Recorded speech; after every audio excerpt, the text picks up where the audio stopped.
Lors d'une conférence de presse organisée à BOP à Dakar, le collectif pour le développement de la région de Matam, CODEREM, a exprimé sa profonde inquiétude face aux inondations dévastatrices qui touchent une fois de plus le Fouta.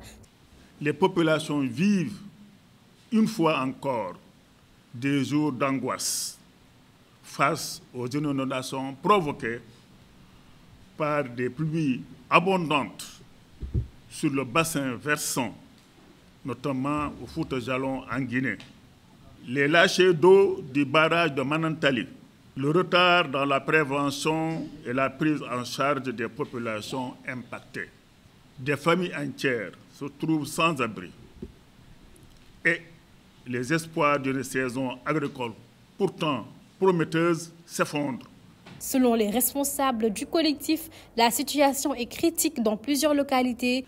Des villages du Dademayo, localité située sur la rive gauche du fleuve Sénégal, d'amont en aval du fleuve de Yella à Guia, en passant par Mou, Tchempeng, Wodobere, Djammel, Tigere, Ndulumaji, Woudourou, Ngidjilon, Silla Djongt, Djorbiol, Madina Ndjagbe, Djama Al-Wali, et j'ai parlé tantôt aussi de Guia, au Podor, sont tous impactés par des inondations dévastatrices, plongeant des milliers de familles dans la détresse et sans moyens. Le CODEREM dénonce l'inaction des autorités et l'absence d'un plan cohérent de prévention et de réponse face à ce qu'il qualifie de désastre annoncé. Malgré les milliards annoncés l'an dernier pour la gestion des inondations, peu d'actions concrètes sont visibles sur le terrain. Le collectif et ses partenaires pointent du doigt des causes structurelles telles que la mauvaise gestion du territoire, l'urbanisation non maîtrisée et le manque d'anticipation. Ils appellent les pouvoirs publics à une mobilisation d'urgence, reloger les sinistrés, renforcer les secours, distribuer vivres et médicaments, mais aussi assurer une transparence totale dans l'utilisation des fonds publics.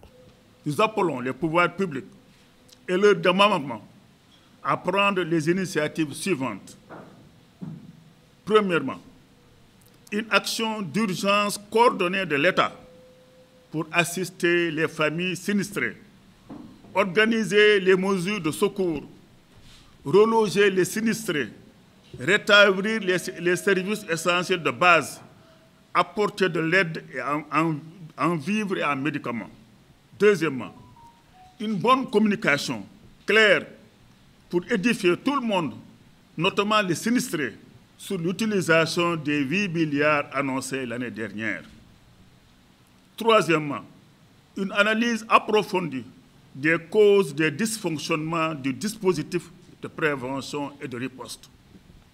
Et enfin, quatrièmement, l'adoption d'un plan spécial pour le bassin du fleuve Sénégal, financé et piloté avec transparence, intégrant la protection des berges, une meilleure gestion des eaux du barrage de Manantali, la construction de barrages secondaires et de retenue des eaux, l'exploitation des hydropotentialités et opportunités qu'offre cet afflux de massifs d'eau, une planification de l'occupation de l'espace et la relocalisation planifiée des zones à risque.